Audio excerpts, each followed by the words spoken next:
So we changed that model years ago and do a lot of resident engagement. You know, what are the opportunities? What's innovative that you want to see? What does the community look like that you want to live in? And how do we get there? And that's kind of the journey we're on. That's where I think a community foundation has a position of strength in a community, because we're not tied to a political entity. We're not tied to a nonprofit, singular vision or mission. We are really a universal entity that says, how do we best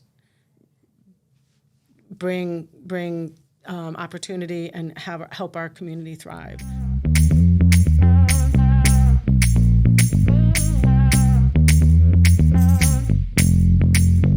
You might have won the play on the losing the layer. Yeah, he did. Look. I think you won the play. It's warm in here again. Yeah. Usually it's do you want to strip down to your t-shirt? I'm not going out. I mean, glasses of red. Wow, this is a first. Thank you. Bradley's gonna go in the rocks. The first what? For the red. It's always been dry Riesling is my favorite from them. It's one of I think it's the best wine they make. What's the Thirsty Owl come from? Well, significance. My father. Wes, talk on the mic for this one. No, seriously, I might use some of this. This one? Yeah, I might use some of this. All right, We're already going. She doesn't even know. We're already talking. Who? We're already in. I don't know. No. Morgan, is the mic behind? Oh, wait. I got to change something. Yeah. So what's the story about Thirsty Owl and your dad? All right, yeah, so Thirsty Owl. Wow, I got a weird reverb there. Sorry. It sounded really cool. For the first time in my whole life. Don't spill that. All right, so 22 years ago, my father wants to get a little cabin or something in the Finger Lakes. Mm-hmm. So he goes out there looking for some property, finds this thing. It's 150 acres of vines, no winery, but just the vineyard, quarter-mile of frontage on Cayuga Lake, and ends up buying this thing. He's like, I guess I'm getting in the wine business, and builds a winery. They're originally going to call it Cliff Walk Winery. That was the working title. Oh, because of the... Fun fact. Okay. And then one night, when he's coming back to Rome, after stopping to see his friends, he swears in the middle of our driveway he saw a 4.5-foot owl standing there in the middle of the driveway. 4.5 feet. Yes. Not 4 1/4. Okay. I'm not going to get that. For some reason, he was very specific with 4.5 feet. In fact, it's on most of the bottles, the little story. Oh. And from that inspiration, Thirsty Owl was born. The owl was speaking to him. Yes. Give me some wine. Yes. Wow. I'm not going to... 2-hour ride home, you had to be feeling good, seeing a 4-foot owl somewhere in your driveway when you get home. I mean, it can't be... I don't know. Well, hopefully no one will look into that. But And he stuck with the story, still sticks with it today. It hasn't gotten to be 5 feet? I was going to say it hasn't grown. Well, now that it's in print, it's stuck at this size. Yeah, Okay. so he's stuck like a Fisher story. So, but yeah, that's how Thirsty Owl came up, and they went with it. Well, this was going to be more about Alicia, but thank you for that. You're welcome. That was your little sidebar. Yeah. Speaking of which, we also have Alicia Dicks here, which is actually what the podcast is about. Thank you, Wes, for the intro. You're very welcome. No, you Just did a trying great to warm job. up the mics here. How And we I'm doing? taller than the owl, just for clarity. Well, we won't compare. We won't bring out the measuring tape. And in charge of the Community Foundation, I'm on the board. I've loved working with you. I love what the Community Foundation is doing, but we really want to know more about how'd you got there. What was the journey? A little bit more about yourself, then the community will get there. But how'd you land going right into leading the Community Foundation from, I know, National Grid, you did a couple of things, but how'd you end up in your Here current role with today? you, here for you. No, I was at Grid for 12 years and went from doing community and economic development and ended up running the division and then doing global strategy for, the UK-based leadership. So it was a hell of a journey for me. Can I say that? Heck of a journey. Oh, no. We used to avoid the F word a lot. We get, you can say whatever you want other than that. Well, I so. try not to say that. I have kids that I tell them not to use Right. it, so I try not to. Maybe it might be a cool mom moment, though. You never know. Well, I'm not eligible for a cool mom moment ever. Okay. Ever. Yeah. No, so the Grid journey was fantastic. And I didn't really want to leave, but I was traveling and I had young kids. And there's a job at SUNY Poly that opened up for building their Quad C clean room. And I had been asked to consider that, and I did. Kept me local, so I worked up there for 3 years. And then I was being pulled to Buffalo and other projects for the college at the time and traveling again. And I got a call about the Community Foundation from a headhunter, and I was like, no, there's no way. It's not a good fit. I don't really know what they do. They're a grant maker, like they cut checks. That's really all I really knew about them. But they asked me to have a conversation or two with a couple of their trustees. I did, and I was still kind of, no, this isn't a good fit. But in the back of my mind, it was local. So being on the road again was, a challenge. And, you got to make decisions that are best for your life, right? And when I got to know the foundation a little better and went through the interview process with a very large contingency of people on their search committee, I did get intrigued because they really were committed to doing something very different. They said, we've been a great grant maker, but now we need to we have to change the way we work and be more impactful. But we don't know how to do that. We don't know how it looks, but we want to figure that out. So we're looking for someone to help us through that journey. And I'm always up for a good challenge. Everything I've ever done, I've never known how to do it when I started it. And so that was a easy thing for me to kind of sail into. It wasn't easy to get through. But I've been there almost 9 years now. So it's been an incredible journey.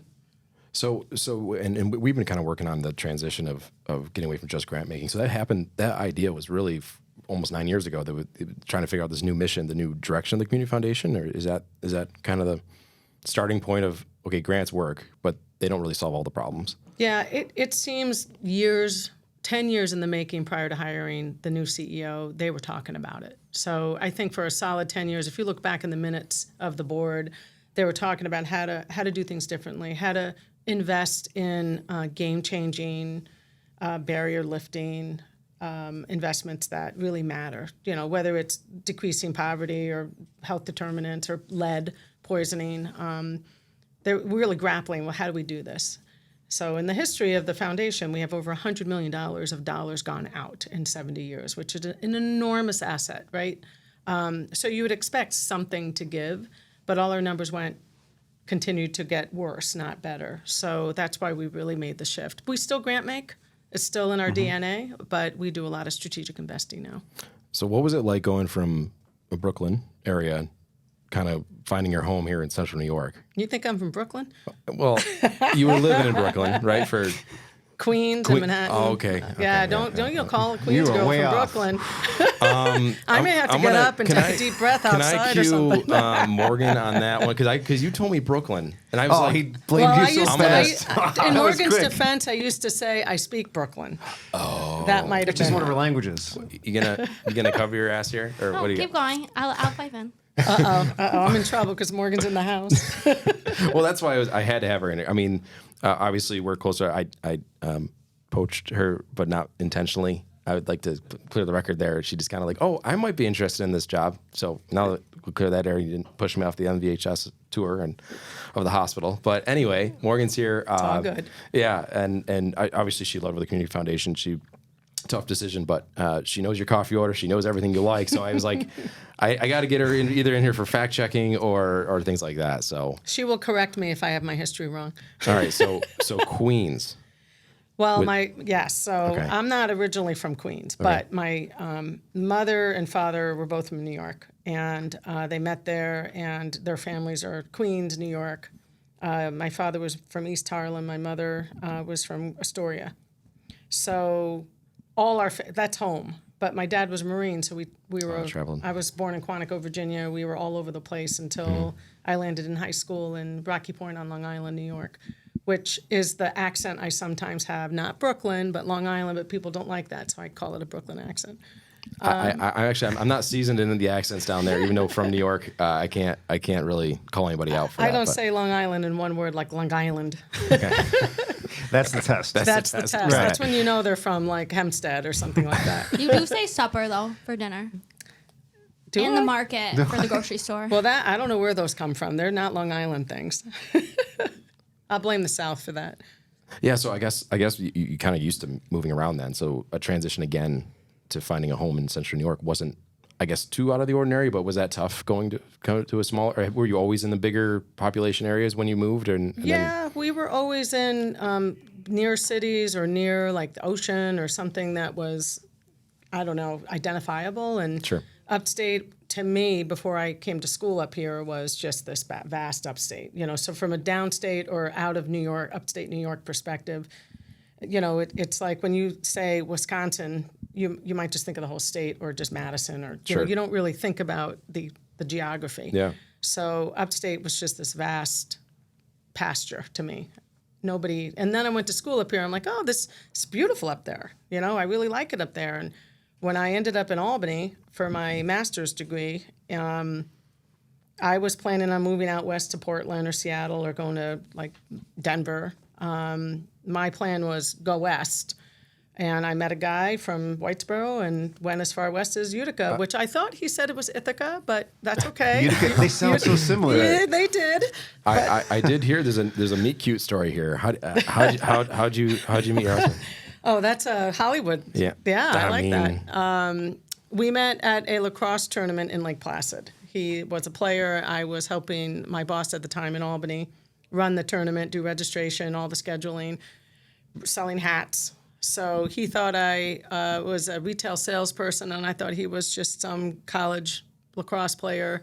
Turned out he was from Utica, had his own business, and I was working at City Hall in Albany, and we were a little older than we both thought, and we started dating, and 6 years later, I ended up moving here. But he did say, you may not want, like 6 months, I don't know if you're going to want to stay. Because at the time in the 2000s, everywhere I went when I moved here, people would be like, why did you move here? And I'd be like, why wouldn't I? Like, this is a beautiful area. The city is like primed to be great. It's great bones. Like I never saw this area the way everybody from here would convey it to me. Mm-hmm. And almost kind of like, you need to go back to where you came from. That was the sentiment. And the other thing I noticed is I didn't have a lot of peers when I moved here. There were like the Gen X population was gone. There were like 4 of us in my age group, and everybody else was either 15 years older or 15 years younger. And I thought, what is going on up here? But that was also happening across upstate. And I think the saving grace for me is at National Grid, my territory was all up and down the thruway, so I really got the opportunity to know all of upstate and really realize Utica's peculiar, but not as peculiar as we like to think. It's similar across. Yeah, I think there was a bit of a brain drain at some point in our past, and in a lot of places. So sure. You go off to college, then you wouldn't come back. Well, people were saying the kids at my age were kids. The adults in their 30s or 40s were like, "What's there to come back to?" And to be fair, there wasn't a lot of economy yet, right? That's really changed in the last 5 to 10, 15 years. But you need the jobs to attract talent. Mm-hmm.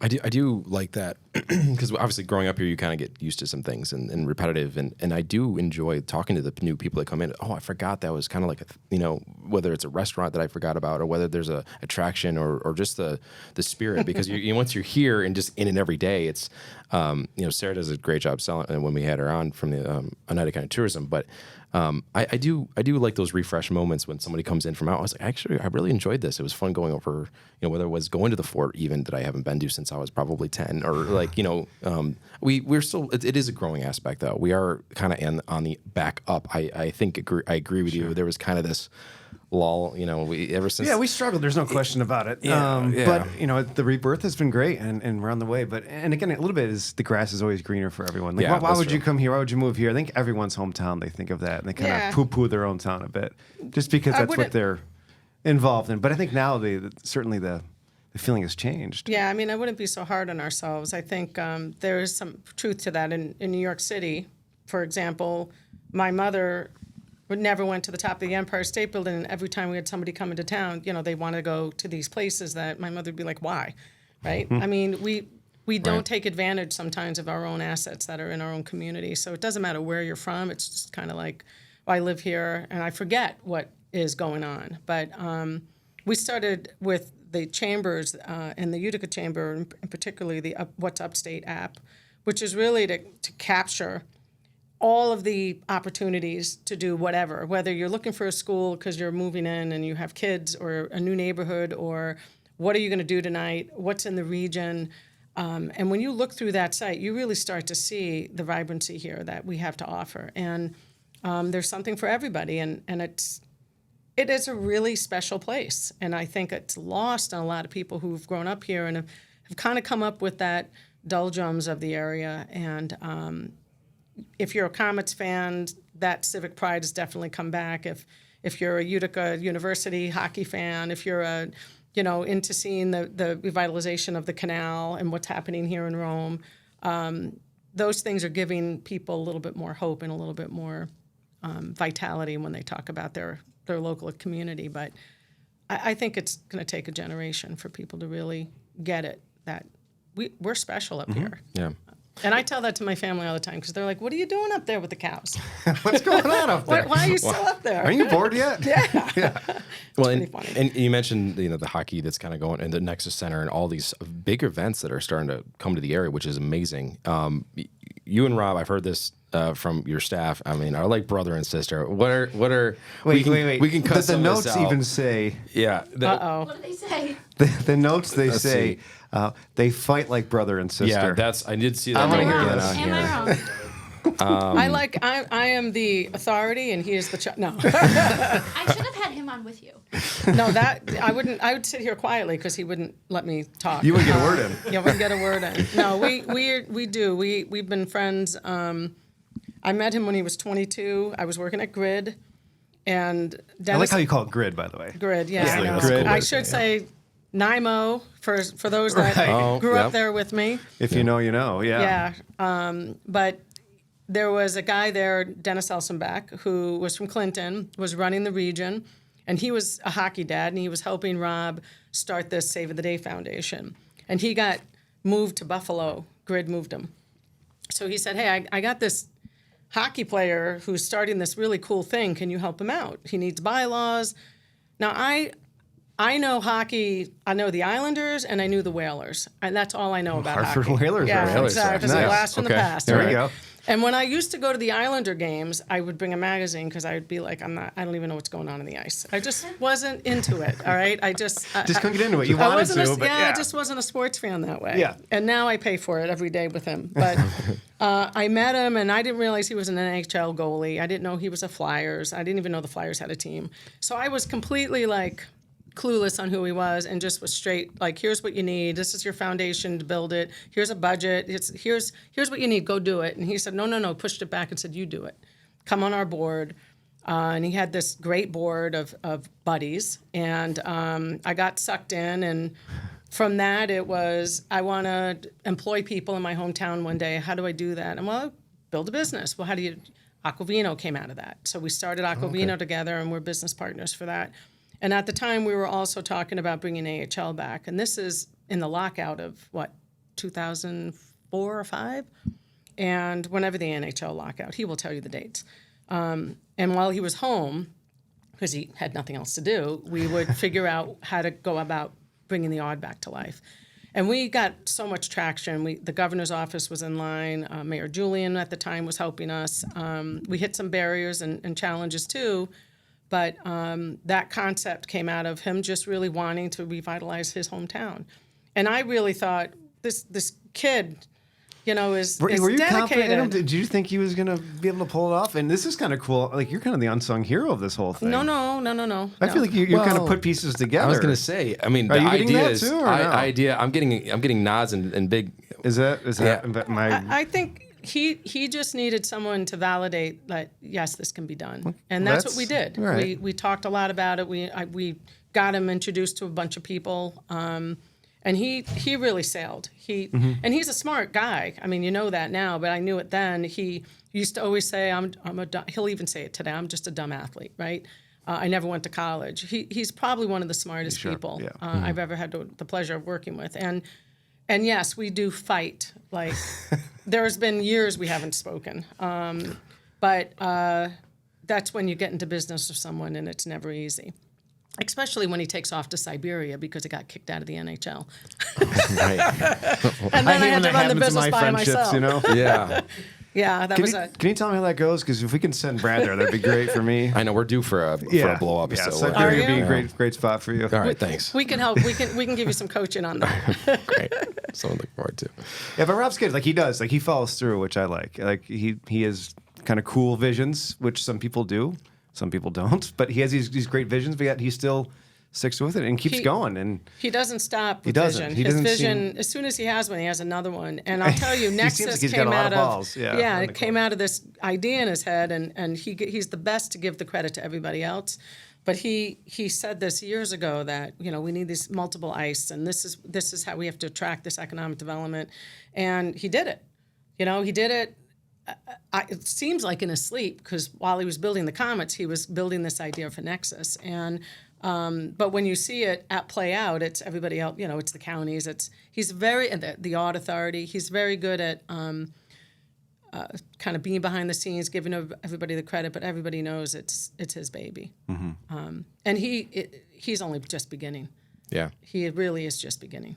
Yeah, I mean, just some of the promotional stuff that he showed us behind the scenes, and it's just awesome to have that. But it does take a team though to hone that. I mean, because and I think that this is very similar to you. You're just, I might be spitting out ideas, but you kind of, all right, how do we make this actually get off the ground and make work? And I think that's important to have both. You can't all be that one person. So No. that's a really cool relationship. That's awesome.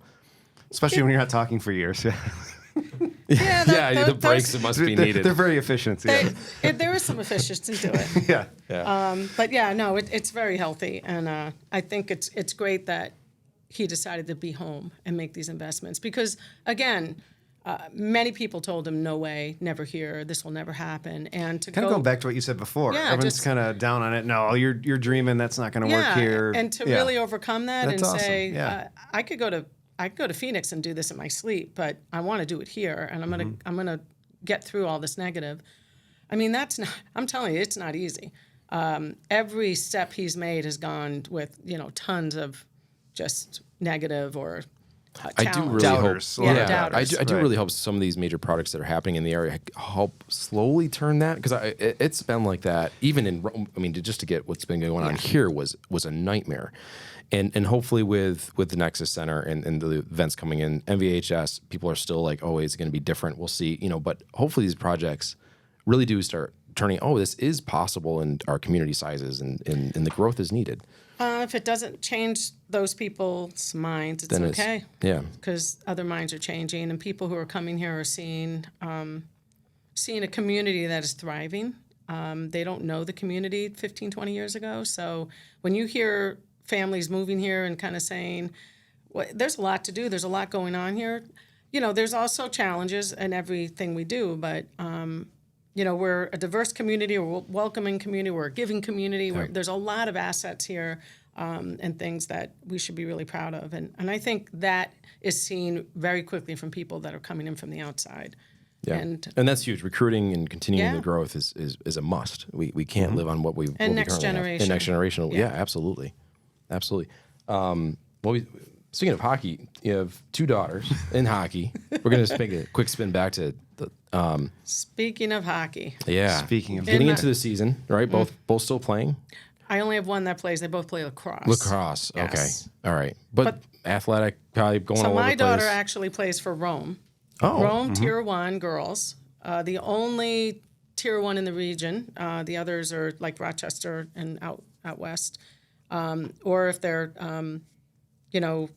schools. What do they call them? When they go prep away to schools? prep Prep schools? schools. Right. Yeah, a lot of prep schools in New yeah. York. I knew I was PG. here for a reason. There Thanks, you go. Wes. Good input. Thank you. did his Can I get a little? contribution. I did something there. Crushing Thank the you. color. Thank you. Appreciate Yeah, so it. they're. I'm really proud of her accomplishments, and both of them. They're both great lacrosse players. But the Tier 1 hockey, there's not one Roman kid on this hockey team, but their home base is Rome. It's a Rome team, so they're getting. Anytime they play, it is a great intense game, and I keep saying people ought to start following them because it's good hockey. Sounds like a highlight. That'd be great. Yeah. We'll have to look into that more. I know we've covered them, but I think there's a different angle there that can be seen. Yeah, it's a fascinating story too how they've built that up. But and again, when earlier I said I didn't know anything about hockey, I didn't even know. I used to say to Rob, so what, you're a goalie, who cares? And he's like, there's only 30 some odd, NHL goalies in the United States. And I used to say there's only 2 economic developers for National Grid in upstate New York. Yeah, so you got him beat. I've got you beat. Because there was a big competition between us. But, I really have fallen in love. Like, I love to sit and watch Comets get play now. I used to always volunteer in the shop with Morgan. And now I have to sit and watch the games. And I used to think, I'm going to be able to sit through this. And now I love it. So yeah, I'm a Came around, complete. okay. Well, when you're a parent thorough- too, you learned the game quickly that you're Yeah. involved. Yeah, Yeah. with those So crazy travel times and weekends. Yeah, we were and just ice got time. home from Minnesota at 2 a.m. last night. It's just nonstop. And still dedicated for the podcast. Yeah. Yes, I'm mean, here with, I'm with impressed. bells on. I appreciate it. It really is great. No, the sports. I feel like I almost want to ask, what kind of sports parent were you growing up? Were you the one that was hardcore at every single game, cheering your head off? Were you like just kind of the nervous one sitting back? And there's a reason why I'm asking this. The helicopter parent or the hands off? Or were you just? I know you were pretty busy though. I mean, right from Yeah. the beginning of their, I'm the one that's always on the sideline. I used to always stand by myself because I'm a screamer. And my kids hate when I cheer. Okay. But I never know what I'm talking about because I don't really know all the rules. But it doesn't stop you, I right? don't- Yeah. Right. Still So I dedicated. used to stand by myself so I wouldn't embarrass myself or my kids or anybody else. Or somebody would say like, "What the heck are you talking about? You don't know what you're talking about." But now I'm just in the stands. I'm not a helicopter type. I don't know enough about sports. I just want to make sure they're doing good and they're feeling good and they come off the ice or the field feeling like they contributed, and that's what's important. And they're having fun. Yeah. Some of this stuff is really intense, especially at Tier 1, and it's intense. And she comes off the ice and she knows that she had a bad game, and my job is to make sure she feels better about it. And which daughter is hockey? Abigail. And she's the She's the 16-year-old junior in high school at Whitesboro, right. and I have a junior at Cortland. Okay, so that's why That's I wasn't sure Meredith. if she was going to if PG of going even if you're so big in hockey, usually there's even that step before college in these days. I feel like you go high school, then you go post grad, then you go, it's like is she lining that up, or does she know where she wants to end up at a get up? Women's hockey is a little different. Okay. The step that all of her friends are thinking about or doing are prep school. Okay. Back to your point, Wes. Thank you. Big Appreciate contributor it. today. There you I go. tell you what. Good job. But, Really doing it. But I'm going to tell you that I'm just selfish. I don't want her to go to prep school, and she doesn't really seem to want to go. So we're hoping she stays put. And I don't even know if she'll play hockey in college, Okay. but hockey or lacrosse, she'll play something. Mm-hmm. But I love the discipline and the challenge of a sport like this, what it's done for her. And believe me, there are days where it's really taxing and it's really hard to watch as a parent, but then most of the days are really rewarding. And she's doing great in school, and so I believe me, I get a lot of eyeballs up like, oh, it's Tier 1, you're on the road all the time, and that's a bit much. And I would have probably thought that 10 years ago, for sitting on the outside looking in, and now living it, that's no other way to do it. It's just we're all in. Yeah, and when we had Tom Sestito on, we were talking about when you made it, you're on either a major travel team or the double secret. What was your title for it? Oh yeah, the double secret travel team. By the time you're Oh. age 9, like if you're not on the Yes. travel team, and then there's a separate spin-off Yes. double secret travel With team. the special coach. Right. If you're not on that, then you're really not even playing the Oh, sport. yeah. It's unbelievable. Yeah, I know. My oldest is 9, so she's dabbling in a few sports and moderately coordinated. And but yeah, it's funny how quickly they come. I've been watching your daughter the last 4 soccer matches, and I want her to play for my team. This off season. Like, Yeah. what? That's a little creepy. Settle down. Yeah, we're okay. Yeah, I mean, We're just getting past the Velcro shoes here. It's unbeliable. Yeah, But, that's then, that then age. after that, then it's the secret one off of that. I'm like, what is going on here? Well, I don't think every kid should be at that level of competition, And if Abby wasn't into it, she'd be just playing hockey, right? With another Tier 2 or whatever, and she'd probably enjoy it just as much. But her level of competition is such that, just to drive and just, Yeah. That's So fun. it's a That's good gotta be fit. fun for you though. I mean, because it's not like you have to really force her. It's just self-motivating. It is, and I'm at the edge of my seat every game. It's just that exciting. That's awesome. Yeah, it is. It's exhausting. How are the practice ice times? Are they friendly or not so much? They're better now. Okay, She's that was a had big some thing. 6 a.m. in Clinton when she was little, and I'd get a grade school teacher call like, your daughter fell asleep at school today. Yeah. It's like, okay. I didn't know if those are still a thing because I remember, like I said, you go for an hour and a half before school. I'd go back home, nap for 30 minutes, and then go to school. I don't know how you do it, and I don't know how you do it with 3 kids. Or even 2. I'm not there yet. Kids are only 1 and 3, but I know it's on the horizon. It's gonna be here quickly, It big does. boy. Yeah. And there's no preparing for it, but you just figure it out. I mean, I look back and I think, how did we do it when my daughter Meredith was home and we were splitting for just 2, not even 3. I look back, I don't know how we did it, but you figure it out. Like everything else, you got to go with it. You got to be adaptable. Yeah, you never see your spouse anymore. That, Lauren and I that give each might other a be high true. five in the hallway, and that's about it. Like, okay, I got this one. See ya. We'll see you in 3 hours. Yeah. Okay. A couple of years Yeah. ago when Meredith was still in high school, hockey season started, and it was her first Tier 1 team with Rome. She was probably 14 at the time, and Bob's like, I'll see you in the spring. And we literally, because I stayed home with Meredith, we saw them a couple hours a week because they were constantly on the road. And during the week, we're all busy. Yeah, so, sure. You got to know what you're doing, and you just got to communicate. But we made it through. If we can do it, anybody can do it. As they get older and you see even the greater travels, if they continue in sports, your role in the community foundation, do you see that kind of playing into what the next move might be? I mean, not you're going anywhere yet, but what's the... Good. Thank you. Something I should know. Is Brad? this breaking news on No, the I'm not podcast? breaking anything. Alicia's out. Alert! No, I feel like it. When kids get to college, you're like, especially if you're active. If Yeah. you're so active watching them, how do you just go from that to okay follow now? them at college. Yeah, and that's the We're thing. going to And- Cortland and watching lacrosse all over the Yeah. state with Meredith. And, I have realized with sports, because we were in Minnesota this weekend for hockey, and there were probably 75 hockey women, men, boys, girls, all playing there. And every hotel was full. I mean, youth sports are a new tourism. That's why the Nexus was kind of Brilliant. Yeah. brilliant, Yeah. exactly. Because parents are traveling with their kids now because local competition is just local, right? And they want to get more regional or national competition. So these events are the new tourism. It's a whole new tourism industry. Sure. So any youth sports is worth investing in, and it's great for the kids. One of the things that happened at Community Foundation, I think you were there for this, Morgan, was a debate on whether to support a Pop Warner grant request for football. And the board that I came into was, well, we can't do that because it's football.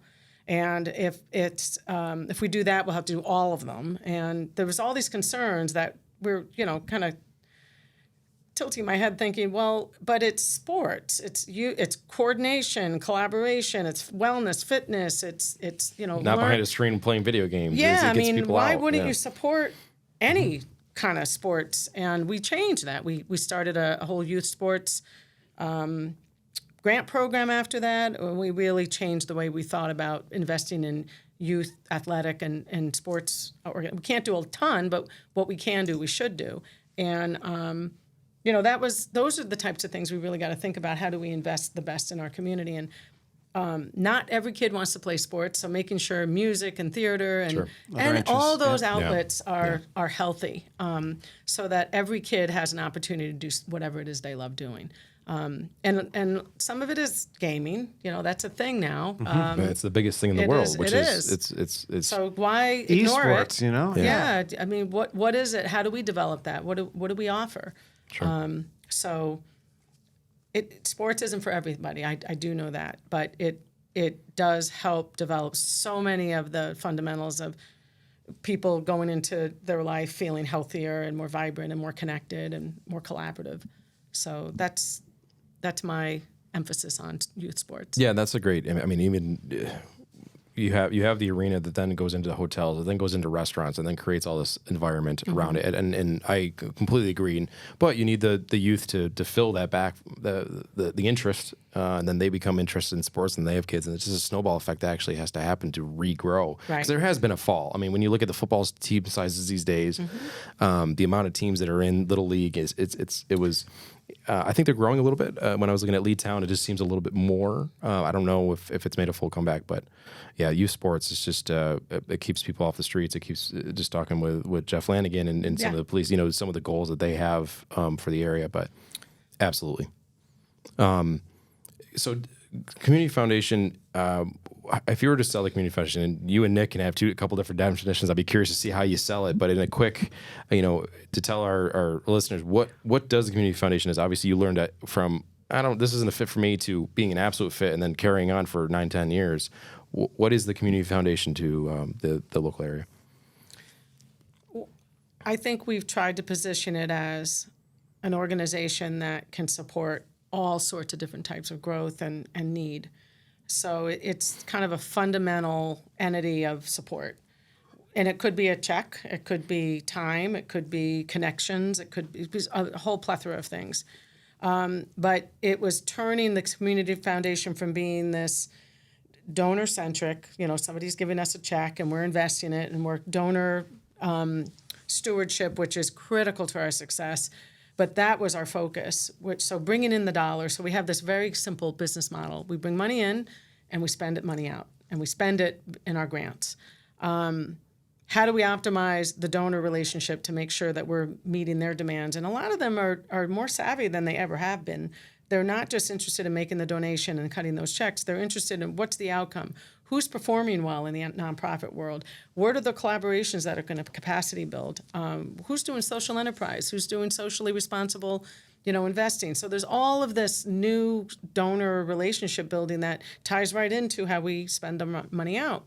And then it's, instead of just writing those checks, it's engaging in what solutions can we bring with several nonprofits, or a collaboration, or bringing new ideas to the table.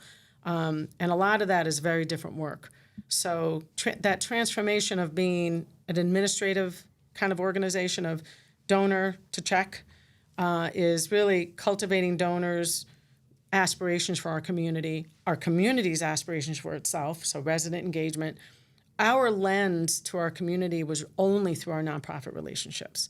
We only had a relationship with our nonprofits, and a lot of our peers still only have that. So they hear needs or challenges through the nonprofit lens, and not go directly to the residents they serve. So we changed that model years ago and do a lot of resident engagement. What are the opportunities? What's innovative that you want to see? What does the community look like that you want to live in? And how do we get there? And that's kind of the journey we're on. That's where I think a community foundation has a position of strength in a community, because we're not tied to a political entity. We're not tied to a nonprofit, singular vision or mission. We are really a universal entity that says, how do we best bring opportunity and help our community thrive? And that answer is never the same, anywhere, right? So we have an opportunity to be, complex and complement what needs to happen, because what happens in Herkimer is different than what happens in Camden. So we have to think differently about how it's not a single stroke. All right, we're going to do this everywhere. I think that's the other great asset of a community foundation.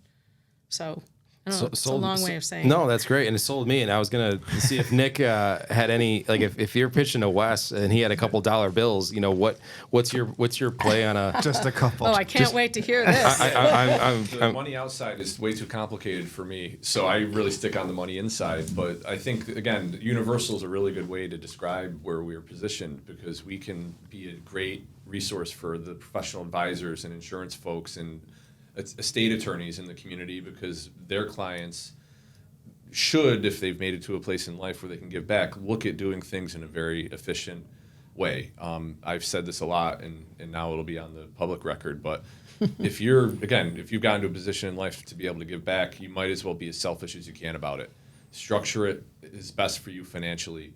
Look at vehicles that might protect things like, again, when you're going to look at estate taxes, when you're going to hand things down generationally.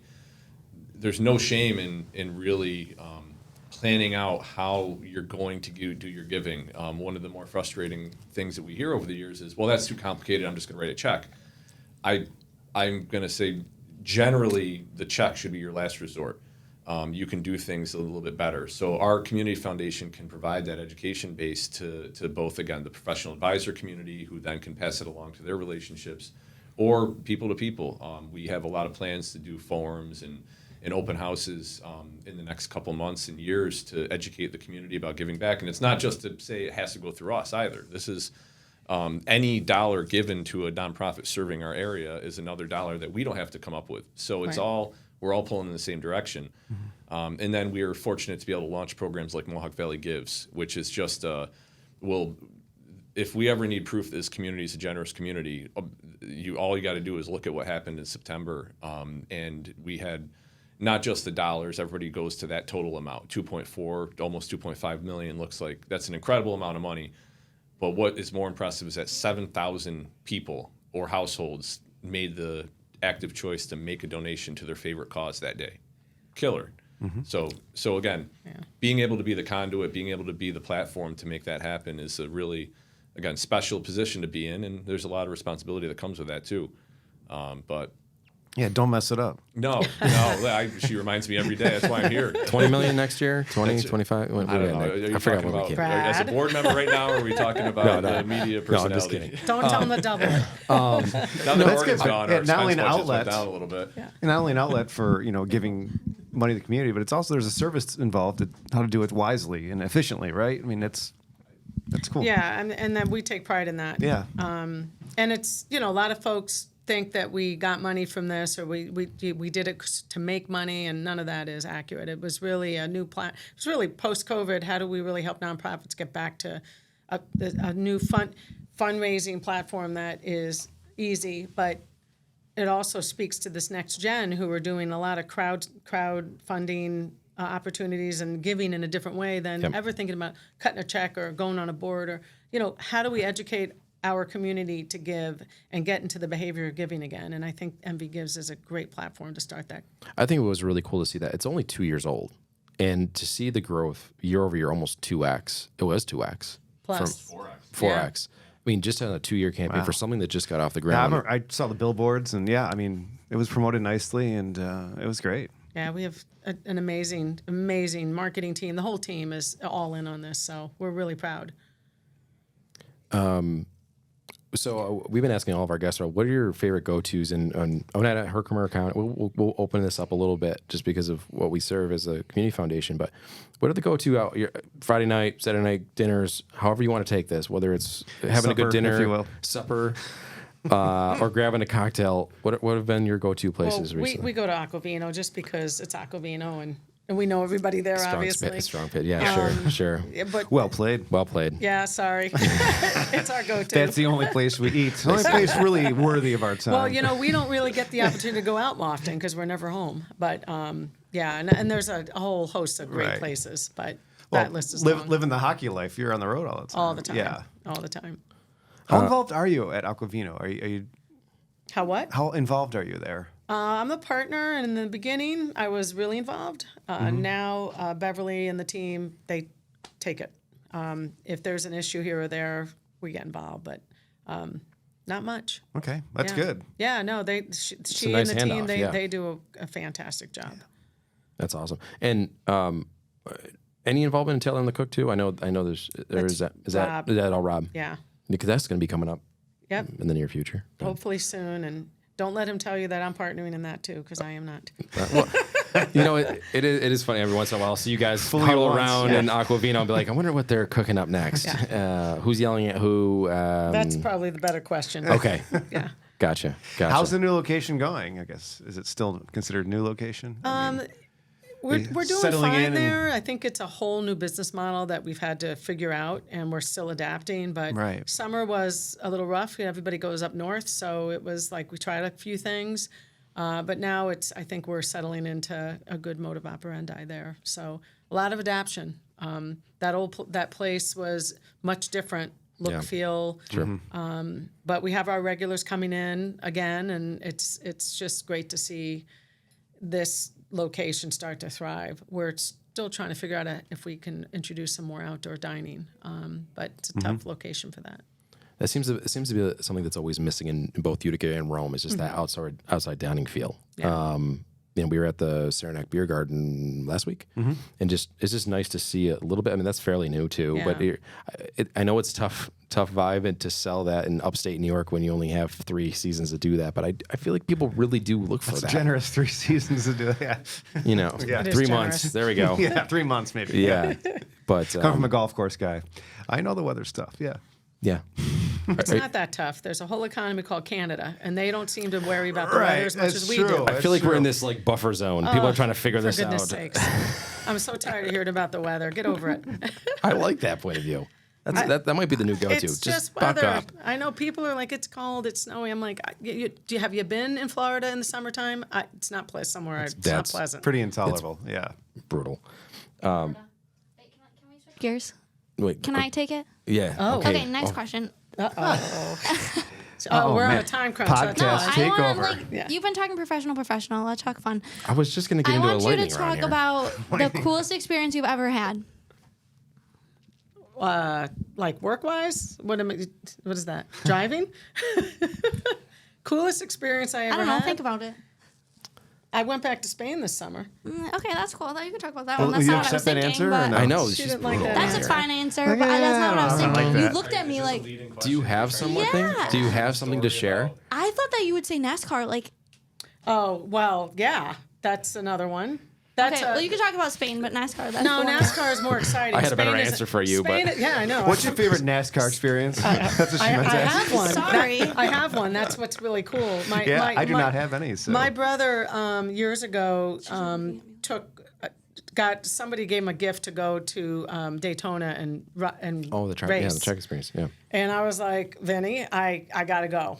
So we went to Disney, we met him, and he and I drove out to Daytona, and he and I drove on the track. And I am not a NASCAR fan. I'm not like into all the racing, but I love cars and I love to drive fast, which, I don't drive as fast as Nick. You and Morgan are. No, Who's I'm, got the more tickets Nick, between no, you Nick's two? worse than I am actually.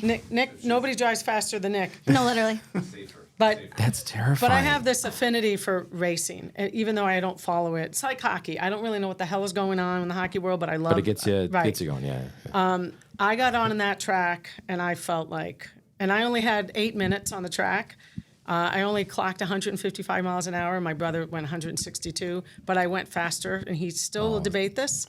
But I beat him on the 8 mile. All right, you knew the lines. You knew the yeah. lines. But Okay. just Yeah. more But tactical driver. It was just like the greatest thrill of just speed, and I just love it. I love roller coasters, and I think maybe might be my fun fact about myself. I love going fast. Is that something you have to book way ahead of time, or can you go to how do you get into that? Because I've always wanted to do either the BMW tracks in the Carolinas or like something like that, NASCAR, just to do that.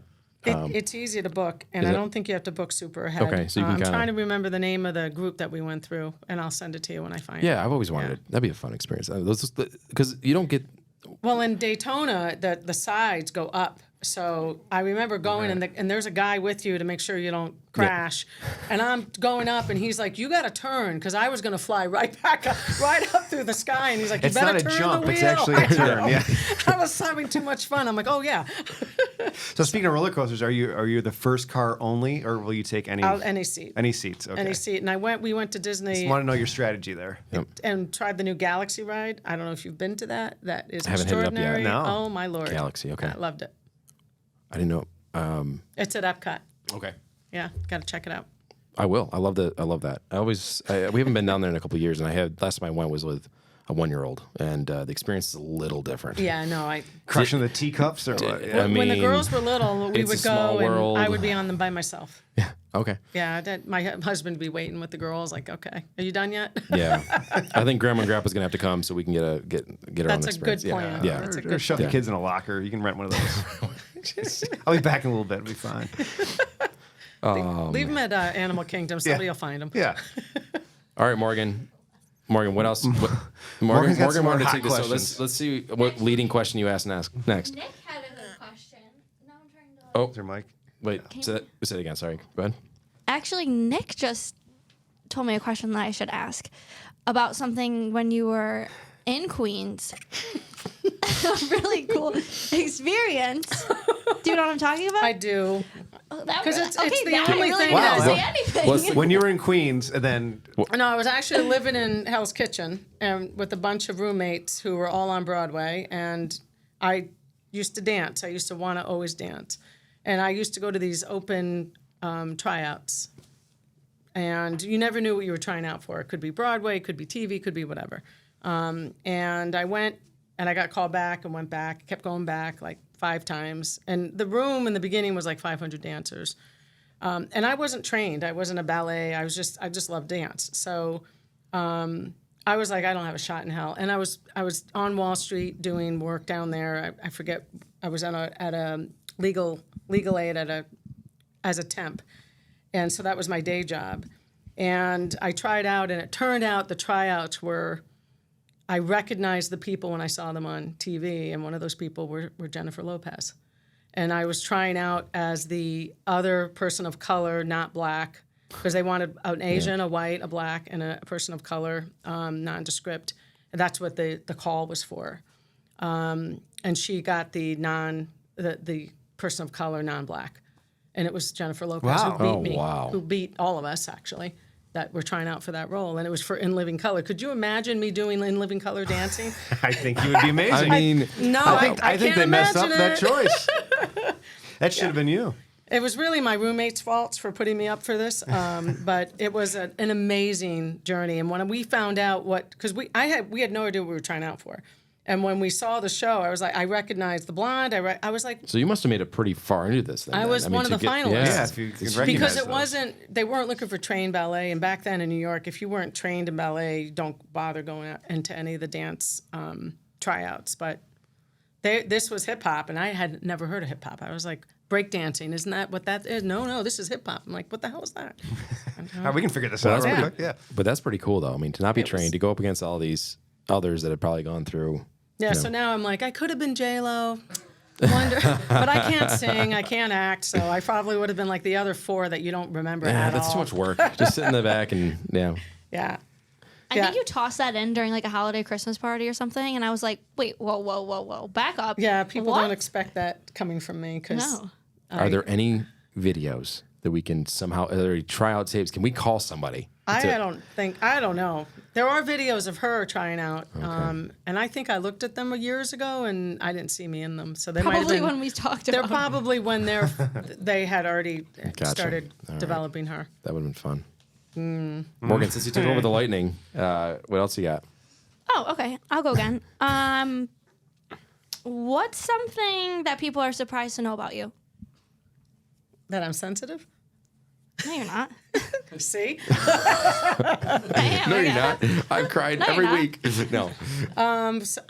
No. I think that people are always surprised that I'm sensitive. I had a board member once tell me I got this award for the YWCA, and when I went up to receive the award, I started crying in front of like 400 people. My mother was there. I was terrified. I'm not good. That's the other thing. People think I'm good at speaking. I'm terrified by any public You hide all speaking. this very well. Oh my God! You really do. I'm a bucket of nerves. So I had a board member who was in the audience text me, "It's so good to know you're not a robot." And I was like, "What?" It was Randy.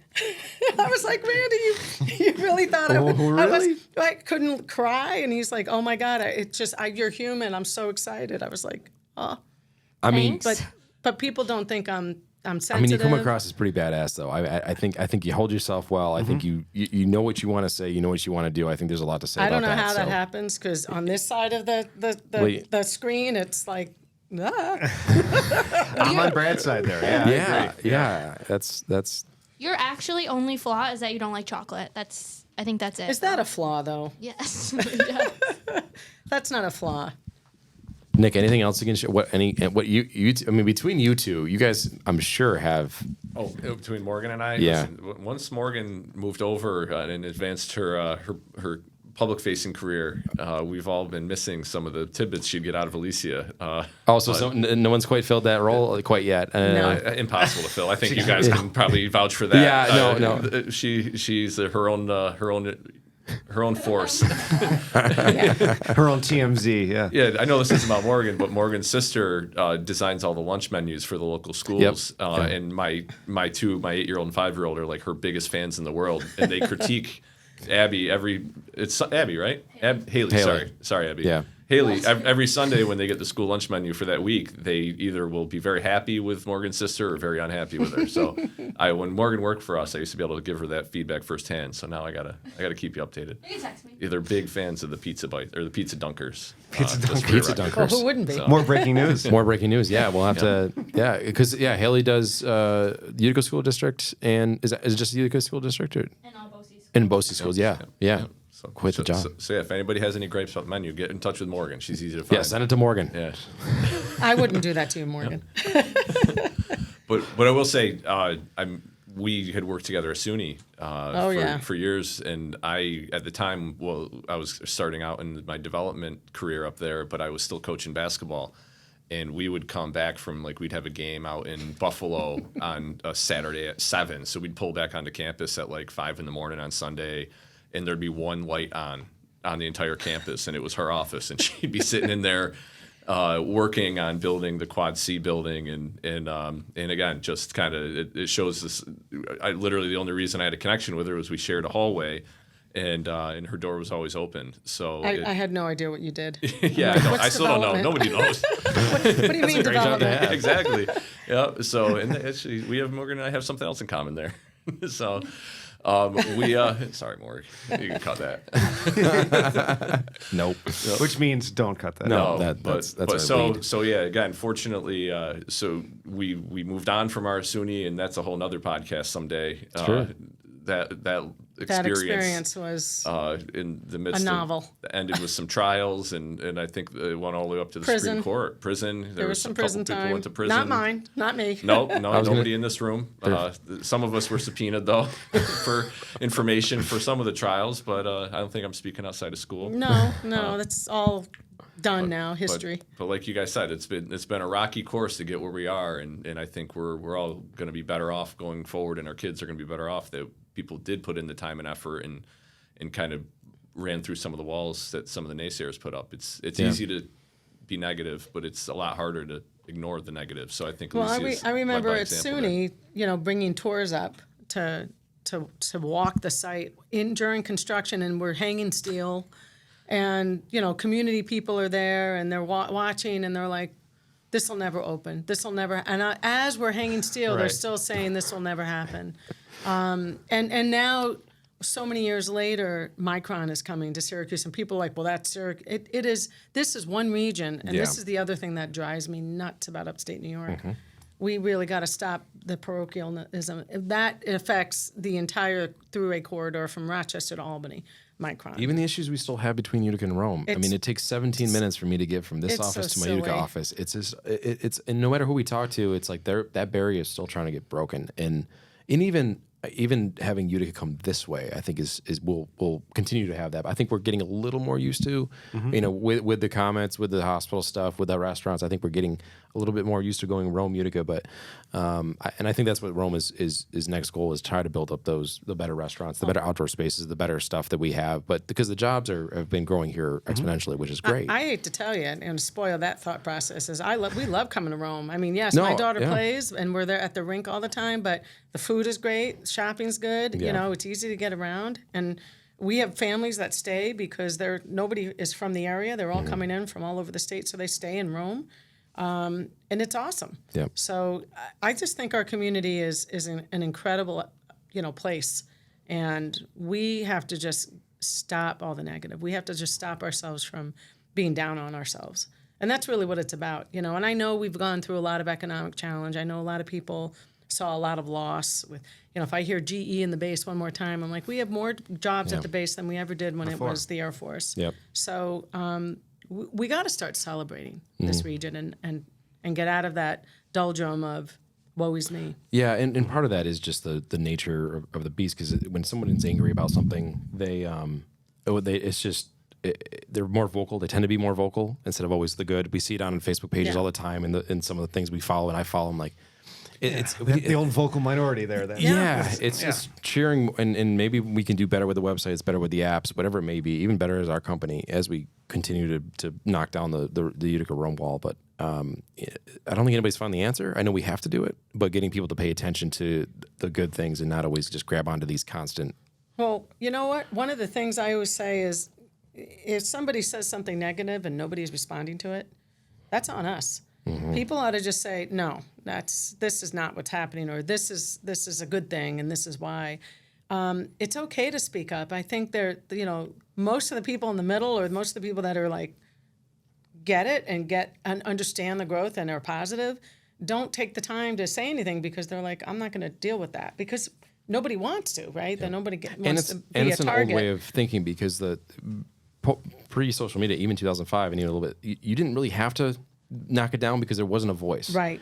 And now that everybody has a major voice and can launch a page, can start a website, can start a publication, it's can do all really that. disruptive. Yeah. It can cause. So we have an individual in Utica that does a lot of public posting about us, calling us racial and negative, very negative. And we know the voice is singular. We know the voice is, not a collaborator, not somebody that people put a lot of value in. But other foundations nationally that we're going for dollars for see it, and they're like, well, I'm not going to invest in you. You've got all this issue with your community. Even though we know it's one, it becomes real. Yep. And the No Hospital campaign showed us that, if anything else, right? Sure, I mean, they really challenged that hospital a few times to become real, and it was a handful of voices. Now, do we listen to everybody? We got to listen to everybody. We got to make sure whatever they're saying, what we can value and take away, let's do it. But you can't be hijacked by it. Yep. There's still a building across the street with the No Downtown Hospital. There is. Well, and somebody told me they're still active, going. which again is fine. I'd probably give up. Do by your now. thing, but I don't know. Maybe I'm a quitter. I don't know. Everybody's got to have a voice. I say that all the time. I don't feel I want to shut anybody down. It's just like, be respectful, though. Be respectful. And where are all those positive voices? Because that's all I hear is, yeah, we need this. We need this. Yes, yes, yes. Well, if people said something, then those people, I don't know if they'd be quieter, but it would be like, you got one and then you got 50 over here. I think we're okay. And this is where I do blame the media in general, because a lot of them are still off for that clickbait. Even though if you read down, they kind of cover themselves, but the headlines are the ones that show up on when you're looking at reviews. Yeah. It's like looking at a product. Good. Oh, there's a bad one. I'm gonna weight that way more. And I do. It is a shame that some of the radio and some of the newspapers, not only just in our region, but just in general, still go after that, because they get the clicks, and that's how you pay the bills. And unfortunately, I think people are becoming a little bit smarter now. I think with the digital space, that everything with AI, I think the generations are starting to catch up a little bit. I hope so. Everybody's kind of checking at least a second source now more than ever. But it doesn't take away the especially the older generation that sees something and just is what it is. And, right. and I'm really hoping, and this is why I challenge our journalists to make sure that if we do print something, we have plenty to back it up. We may break something, but we won't say, hey, we're breaking this, we're following it. And I think that's also some of the things that happen. Everybody's trying to get so quick to be the first ones to mention something, but they either write a headline that's misleading and they just don't wait long enough. It's very dangerous these days, and we're working on correcting it, but it's not easy. Yeah, that trickles down to all the things in a relationship of a community, right? 100%. Especially really as small as we, I say we're small, but we're big enough as being 15 minutes apart, 70 minutes apart with 100,000, 30,000 and 60,000. It's a big county. Well, next time when you have a podcast with Nick, you'll see how everybody's related. He'll shrink up that 100,000 real quick. Real quick before we wrap up, let's name your 87 cousins. No. Really quick It's not before we wrap things up, exaggeration. just so we get you on, what's your position? What are you doing? What's your goal in the community foundation? Just so we can kind of so touch on like that. we talked about a little earlier. I joined 8 years ago. So I kind of followed Alicia not too long after she got embedded at the community foundation, and I do a lot of the gift planning and fund development. So we try to avoid the phrase fundraising or the word fundraising because that's not necessarily what we do in a true sense, because that's really more of a college, zoo, animal shelter model. But what we do is we help people set up funds to then do that work that we've been talking about all afternoon, and then just kind of be out there in the community. I think visibility, and that's, again, luckily you guys are in the same boat. We all grew up here and stayed here. I think that's rare that we're the early adopters, but we have been out there, and fortunately now, because we've worked here for a few years. I've worked a lot longer than both of you, I think. Are you guys technically older millennials, or are you? I'm older, but for the record, than these guys, but I think we're right on that borderline. you Yeah, we're in millennials? the because I was born in '87. All right, 83 for me. 80. I came from 80. Okay. Proud. It's a good, you have a good 80. Yeah. It's good. So are you an Xer, a young Xer, or? I have no idea. There's a. Do you know where the breakdown is? Morgan, there? you got It anything? says something I think- about us. We don't Morgan, have a do the label Google. for ourselves. Yeah. We don't even know. I That's think I interesting. catch the millennial. I know I'm in. You're not. You're not. the You're closest the to- millennial. You're for probably sure. more accepted than Yeah. I would be. In Yeah. West. I don't want to speak for West. West seems much cooler than me. though. We just looked this up. This is part of a media conversation when we were at Hamilton College trying to figure out how they take in their news. It's kind of terrifying, but I was like, you have More- a roommate that did as well. Morgan, what do you got? It says if you're born in 81 to 96, You're what? then you're a millennial. Oh, Wesser I missed it. missed it. So you're an Xer. I'm an Xer, though. So you're right? you're the late last Bye, of the Xers. Wes. Xers Hey. are cool. We started this whole thing. We were just talking about that. Check two sources. Yeah, do that. Yeah. Wait a second. Well, that went off the rails. but- Such Yep. a rando 80. You got it. We're good. We're happy with that. Yeah, it's still that. What's the generation after millennials? Is it Gen X, and then Gen Y? Y and Z. Yeah, and then what's the other, where are the new names for? What's Gen Abby? Y is millennials, and then Gen Z is Z. 1995 to 2009. And then it's Then what? Alpha? Oh, oh, great. forget it. That's your 2000. kids.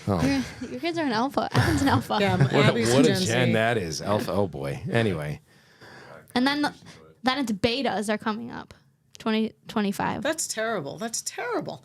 Oh, You tell them. alphabetical chart. Maybe just we couldn't remember X, Y, Z, and then Y, Z, then we just start Alpha. over. Like we went through Yeah. the whole alphabet already. I don't Yeah. know who population A is. We used to do like baby boomers and like legitimate names. Now I we're know. just, we just gave up. we phoned it in. We're From uninspired. B to X. I mean, where are all the letters in between? No, I was gonna wrap it up after Nick wrapped it up. Now I don't even know where to. We're just gonna close it up. Aw. All right. But- Anything else you want to say, Alicia? Thank you for having me. Oh, okay. That's great. No, I think we'll do a couple of these, even if we bring Rob back, and it would be hilarious to have you too. Nick, we'll get you back in I here. just want to be a spectator for that one. That would be fantastic. I will be a Officiate, maybe. spectator for that one too. All right, well, we'll hold it to it. We'll get on the camera. Nick and Morgan in one, and then we'll get Alicia and Rob in another. That'd be a fun one. We'll have them go at it for a little bit. Give us Sounds a like day off. fun. Give us a week off. Yeah, we can just sit He back. has to recover from all his wine. Strike that. No, I appreciate you joining us. It's just it's fun just shedding some light on some of the people in Rome and Utica that you only see in professional environments, and it's fun to learn. I've even learned a little bit more about you, which is great because I had you badass stone cold the whole time, and then you're like, you do have a soft side. It's kind of it's good. It's Unbelievable. good. You know, I'm not the only one. It's a lot out there, but I thank you for joining us, and we'll No, have to do it thanks for again, having. so. This is a great Appreciate it. great Thank you. concept, and I love that you guys are doing it. All right, fun. Thanks. All right. Thank you.